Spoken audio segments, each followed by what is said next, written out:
Bismillahirrahmanirrahim. Assalamualaikum warahmatullahi wabarakatuh. Bertemu kembali kita bersama-sama pada hari ini dalam rangka untuk melaksanakan perkuliahan kita di mata kuliah Teknik Riset Operasional, yang mana pada hari ini adalah pertemuan kita yang kedua. Untuk itu, untuk memulai perkuliahan kita, marilah sama-sama kita awali perkuliahan kita dengan membaca doa. Marilah sama-sama kita baca Al-Quran Al-Fatihah.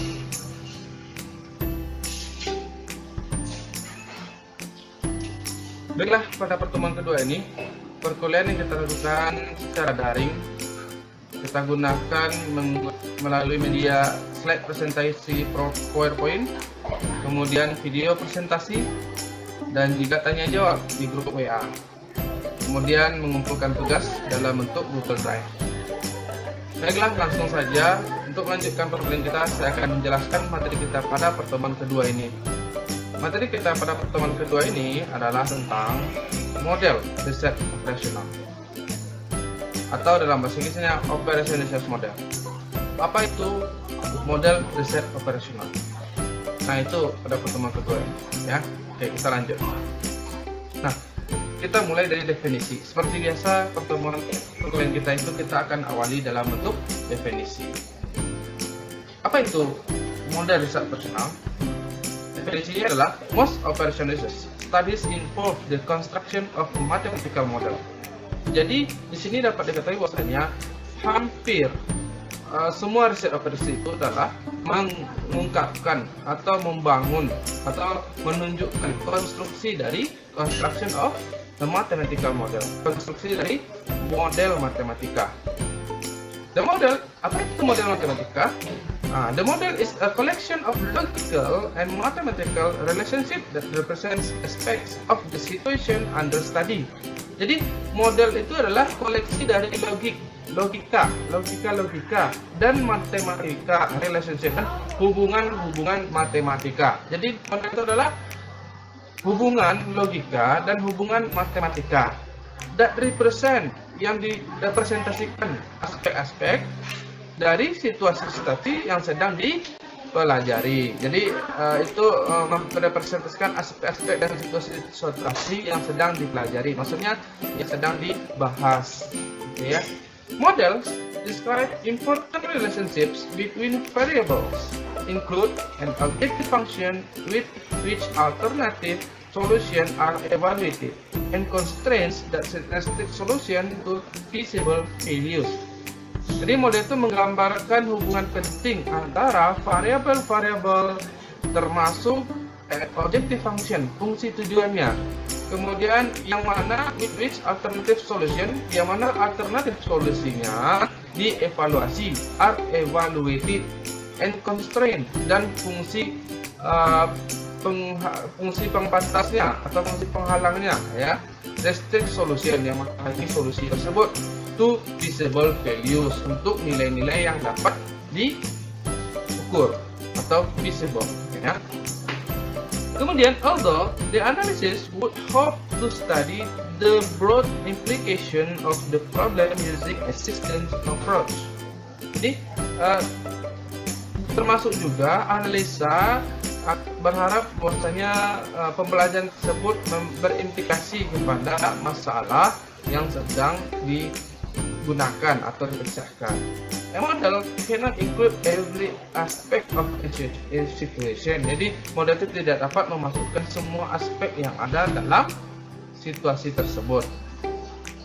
Kemudian, a model is always an abstraction that is of necessity simpler than the real situation. Jadi model itu tidak selalu dalam bentuk abstraksi atau dalam bentuk abstrak dari penyederhanaan masalah yang nyata ya, real situation atau situasi yang nyata.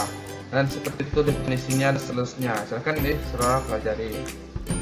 Nah, kemudian selanjutnya adalah kita akan masuk ke jenis-jenis model riset operasi. Seperti apa saja model riset operasi yang biasanya dibentuk atau digunakan untuk memecahkan masalah di dunia riset operasi. Yang pertama adalah model iconic atau iconic model. Apa itu? Model iconic adalah suatu penyajian fisik yang tampak seperti aslinya. dari suatu sistem nyata dengan skala yang berbeda. Contoh, mainan anak-anak, market, foto, miniatur, ya, desain, dan lain-lain. Jadi itu namanya iconic. Jadi kalau sebuah miniatur rumah, gambar rumah miniatur rumah itu, ya, itu bentuknya sama persis dengan rumah yang mau kita gambarkan, yang mau kita misalkan diminiaturkan. Tapi bedanya adalah ukurannya saja, bedanya adalah skalanya saja. Jadi bentuknya sama persis, ya. Jadi sama persis betul, itu bentuknya, ukurannya saja berbeda. Itu namanya adalah model iconic. Kemudian model analog. Apa itu model analog? Model analog adalah suatu model yang menjadikan suatu analogi dari keadaan nyata. Model analog lebih abstrak dibandingkan model iconic karena tidak kelihatan sama antara model dengan dunia nyata. Contoh kurva, permintaan, peta, jaringan pipa air, dan lain-lain. Jadi ini adalah namanya model analog, analogi. Jadi model ini adalah menganalogikan masalah di dunia nyata dengan bentuk yang lain, misalnya dalam bentuk garis, dalam bentuk angka, dan bentuk-bentuk lainnya. Jadi itu namanya adalah model analog, misalnya kurva, grafik, dan yang lain sebagainya. Oke, yang ketiga adalah model simbolik. Bentuk model yang paling abstrak dan biasa digunakan dalam bidang riset operasi dan pada kejadian nyata. Riset operasi biasa disinonimkan dengan suatu formulasi dan menggunakan suatu bentuk khusus dari model simbolik yang disebut dengan model matematis. Model simbolik menggunakan huruf, angka, dan simbol lain-lain untuk menjadikan karakteristik dan properti sistem yang dimodelkan.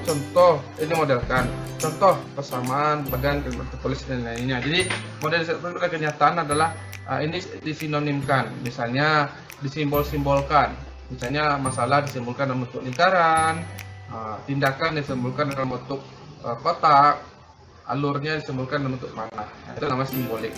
Nah, kita belum masuk ke sini. Nah, yang mana yang akan kita gunakan dalam dunia riset operasi? Yang kita gunakan dalam dunia riset operasi adalah model matematika atau model matematis. Seperti apa itu? Model matematis mencakup model-model yang mewakili situasi real sebuah sistem yang berupa fungsi matematik. Ini contohnya. Nah, ini model matematis namanya. Ya, ini ada misalnya ada masalah jenis roti manis, roti tawar. Itu kapasitas gerobaknya X, Y, modalnya 5.500 untuk manis, 4.500 untuk roti tawar, untuk 500 untuk roti manis, 600 untuk roti tawar. Nah, ini kapasitasnya gerobak itu besar sama dari 600, modalnya besar sama dari 600.000. Nah, ini adalah model matematis. Nah, inilah model, ya, model inilah yang akan kita gunakan seterusnya sampai akhir semester. Model matematis kita hanya bergelut di dalam model matematis. Kita tidak membuat model ekonomi, kita tidak membuat model simbolik, kita tidak membuat model bentuk lainnya. Ya, kita hanya membuat model matematik. Disitulah kita bergerak di bidang dunia riset operasi. Ya. Oke, selanjutnya kita masuk bagaimana tahapan atau langkah-langkah atau urutan cara untuk membuat atau memecahkan masalah di dunia riset operasional atau riset operasi. Yang pertama adalah identifikasi dulu permasalahannya. Nah, jadi nanti mulai hari ini ya, pertemuan hari ini saya akan menyajikan kasus itu berupa masalah, yang mana kasus masalah itu kita tentukan dulu, identifikasi dulu masalahnya apa.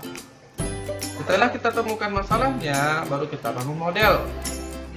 Ya, apa itu identifikasi masalah? Yaitu upaya untuk merumuskan atau menganalisis persoalan sehingga jelas tujuannya. Kemudian kita selanjutnya membangun model. Selanjutnya adalah penyelesaian model tersebut dengan menggunakan model matematis yang telah kita buat sebelumnya.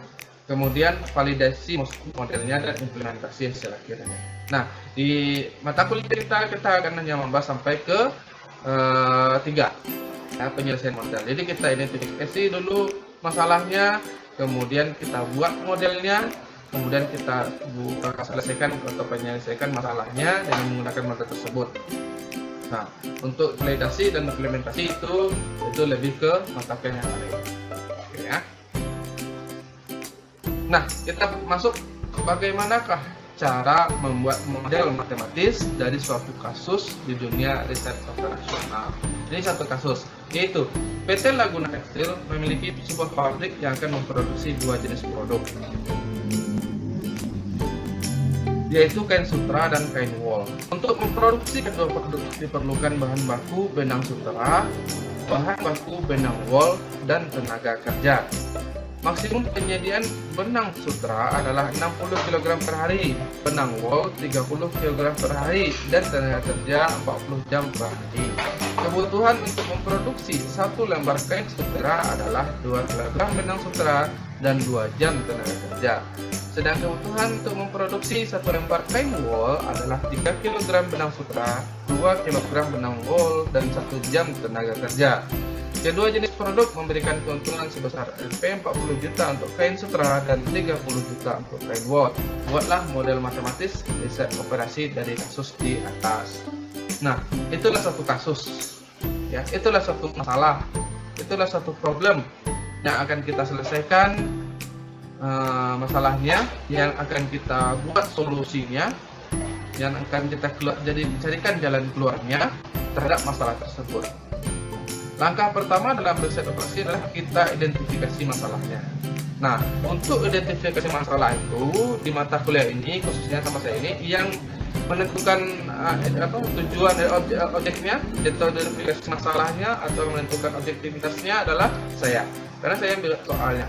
Jadi pertanyaannya itu adalah, pertanyaan dari soal tersebut adalah sebuah objektif atau tujuan yang akan dicapai atau masalah yang akan dipecahkan. Berarti sudah ada langkah pertama, yaitu sebetulnya di kasus ini adalah identifikasi masalahnya, yaitu buatlah model matematis riset operasional. Nah, ya. Jadi kita masuk ke langkah kedua, yaitu membuat model.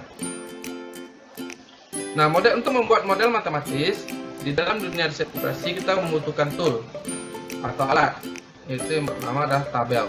Kita akan buat modelnya dalam bentuk tabel agar penyelesaiannya lebih mudah. Nah, untuk membuat tabelnya, ya, seperti biasanya saya membutuhkan beberapa kolom dan beberapa baris. Kolom yang sebelah kiri itu menggambarkan atau melambangkan sebagai bahan baku atau bahan penyusun atau mesin-mesin, tenaga kerja, pokoknya alat-alat lah di sana, alat-alat penyusun, bahan-bahan dan sejenisnya.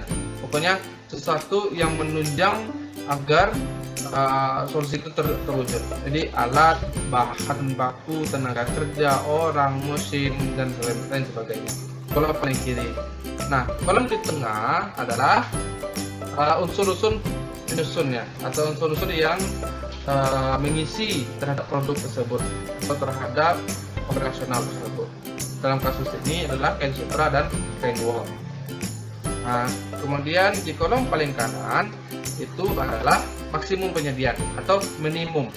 Nah, nilai maksimum atau nilai minimum. Di contoh soal ini dalam nilai maksimum karena di soalnya seperti itu.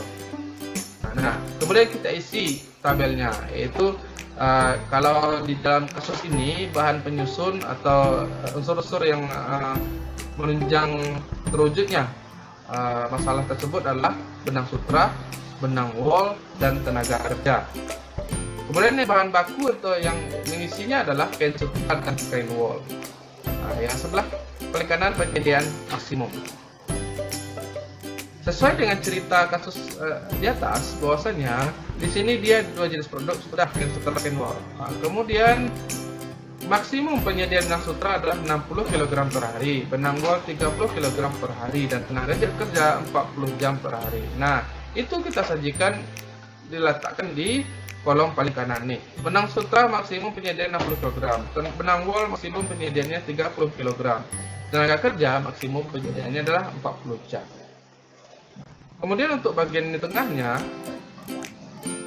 kita lihat cerita lagi. Kebutuhan untuk memproduksi satu lembar kain sutra 2 kg benang sutra dan 2 jam tenaga kerja. Nah, ingat itu 2 kg benang sutra dan 2 jam tenaga kerja untuk 1 lembar kain sutra. Nah, lihat sini. Kain sutra membutuhkan 2 kg benang sutra tanpa menggunakan atau 0 benang wol dan 2 jam tenaga kerja. Kemudian selanjutnya adalah untuk kerja kebutuhan 1 lembar kain wol adalah 3 kg benang sutra, 2 kg benang wol, dan 1 jam tenaga kerja. Nah, itu lihat nih, 3 kg benang sutra, 2 kg benang wol, 1 jam tenaga kerja.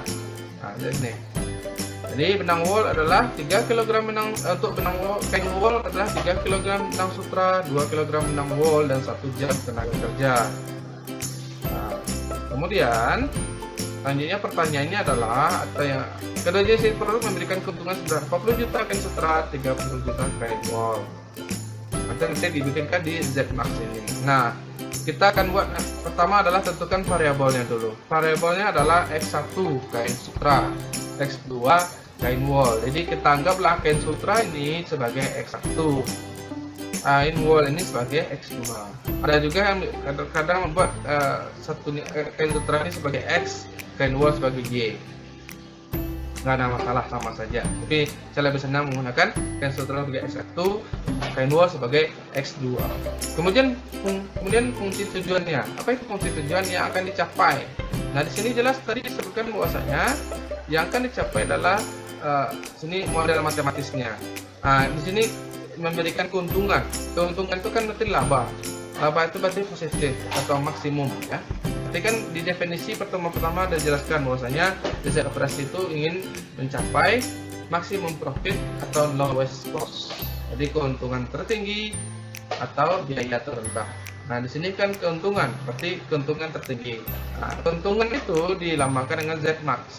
Atau keuntungan tertinggi ZMax sama dengan, dari soalnya kita tahu 40 juta kain sutra atau 40 X1 dan tambah dengan 30 X2, 30 juta kain wol. Nanti di sini jawabannya tambah aja kata-kata juta misalnya, ya.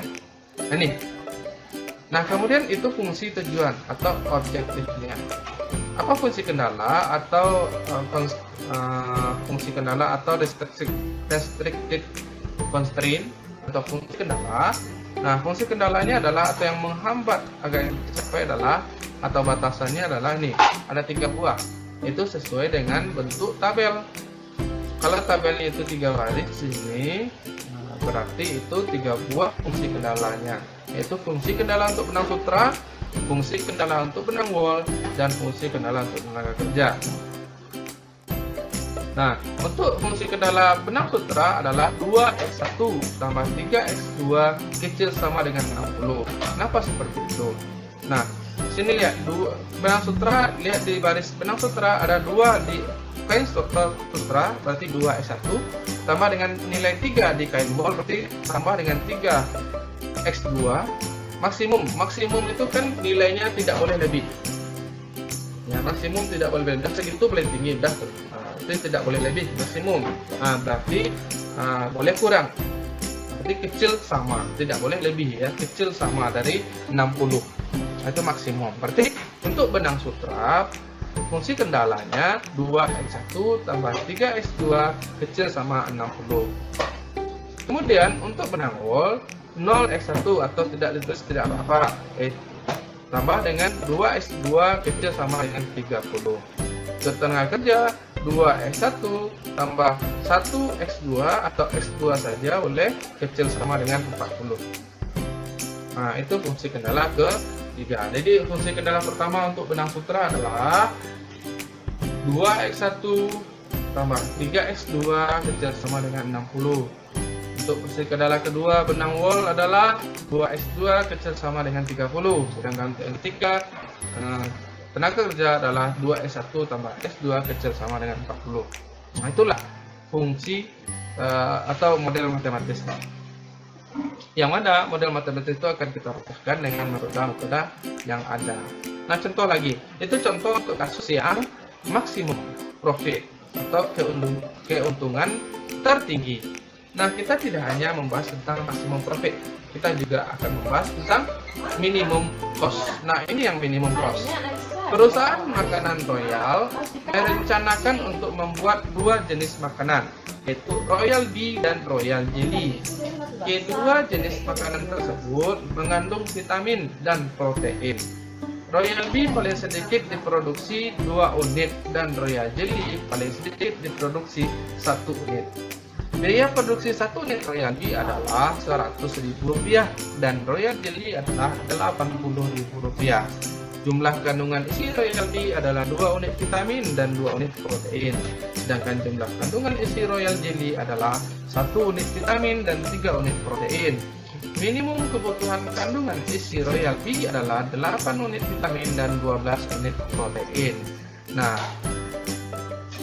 jadi di sini akan kita identifikasi masalah, yaitu lowest cost, biaya terendah. Ini sudah dikatakan sini ada biaya. Nah, kemudian kita membuatkan model. Nah, bagaimana untuk modelnya? Seperti ini. Lihat di sini, sebelah kiri itu jenis makanan atau produk atau bahan penyusunnya. Di tengahnya produknya, ya kan? Nah, di paling kanan itu minimum atau maksimum. Seperti dengan tadi mirip, ya kan? Sama ya. Sebelah kiri itu penyusunnya, bahan, unsur, penyusun, mesin, dan lainnya. Tengah adalah produknya. Kanan adalah minimum atau maksimum. Nah, TSI Royal Bee ini harus besi apa? 2 vitamin, 2 protein. 400 biaya ini. Lihat. Royal Bee paling sedikit diproduksi 2 unit Royal Bee paling sedikit diproduksi 2 unit dan Royal Bee rendah itu nih biaya produksi. Ini jumlah kandungan isi Royal Bee adalah 2 unit vitamin dan 2 unit protein nih. Biaya produksi Royal Bee adalah 2 unit vitamin dan 2 unit protein. Kemudian biayanya adalah 100.000 tadi. Kemudian Royal Jelly kandungannya minimal 1 unit vitamin dan 3 unit protein. Nah, dengan biaya Rp80.000. Oke ya, ini dia. Kemudian minimum kebutuhan, minimum vitamin pada Royal Bee dan Royal Jelly. Ini. Nah, minimum kebutuhan kandungan isi Royal Bee adalah 8 unit vitamin dan 12 unit protein. Nah, itu ya di sini. Nah, jadi minimum kebutuhan Royal Bee dan Royal Jelly itu adalah 8 unit vitamin dan 12 unit protein. Nah, baru kita setelah selesai kita pastikan tabel ini benar, maka kita lanjut misalnya yaitu membuat modelnya. Itu Royal Bee dan Royal Jelly. Variabelnya. Kemudian fungsi min karena dia minimum lowest cost, yaitu 100x1 untuk biaya Royal Bee dan 80x2 biaya Royal Jelly. Kemudian ini fungsi kendalanya, yaitu untuk fungsi kendala vitamin, fungsi kendala protein, yaitu 2x1 tambah 3x2 besar sama. Nah, kalau minimum itu kan tidak boleh kurang. Tidak boleh kurang, udah minimum udah paling rendah, tidak boleh kurang. Oke, berarti dia boleh lebih. Can greater than. Tidak boleh less, tapi boleh harus lebih atau sama. Ini vitamin 2x1 tambah x2 besar sama dengan 8 vitamin. 2x1 tambah 3x2 besar dengan 12 protein. Nah, minimal produksi S1 2, minimal produksi S2 1. Jadi S1 ini Royal Bee, S2 Royal Jelly. Berarti 2 Royal Bee tambah 1 Royal Jelly besar sama dengan 8 untuk vitamin. 2 Royal Bee tambah 3 Royal Jelly besar sama dengan 12 untuk protein. Untuk produksi Royal Bee minimum 2, sedangkan untuk produksi Royal Jelly minimum 1, boleh besar sama gitu ya. Nah, seperti itu. Nah, itulah kira-kira materi pertemuan kita pada hari ini ya. Jadi fokusnya hari ini adalah saudara bisa membuat model matematika dari suatu kasus yang ada di dunia nyata. Saudara harus mampu untuk memecahkan kasus tersebut dengan dalam bentuk model matematis atau model matematika. Oke ya. Nah, sebagai tugas ada 3 buah ini exercise atas 2, itu soal nomor 1, soal nomor 2, dan soal nomor 3 serta soal nomor 4. Silakan dimodelkan secara matematis keempat soal tersebut ya. Silahkan dibuat modelnya saja sampai situ. Kapan kita selesaikan permasalahannya, kapan kita carikan solusinya, mulai minggu depan, materi minggu depan, itu metode grafik. Oke ya. Oke, seperti biasa tugasnya dikerjakan di kertas sebuah video, ditulis tangan, kemudian difoto atau di scan, nanti di-upload ke Google Drive saudara masing-masing, dan nanti linknya dibagikan di sini. Oke ya. Sampai ketemu pada pertemuan selanjutnya. Jangan lupa video ini ditonton di YouTube, like, dan juga di subscribe. Oke, dari untuk perkenalan kita membaca doa, marilah sama-sama kita baca Al-Quran. Al-Fatihah. Bila taufiq wal hidayah.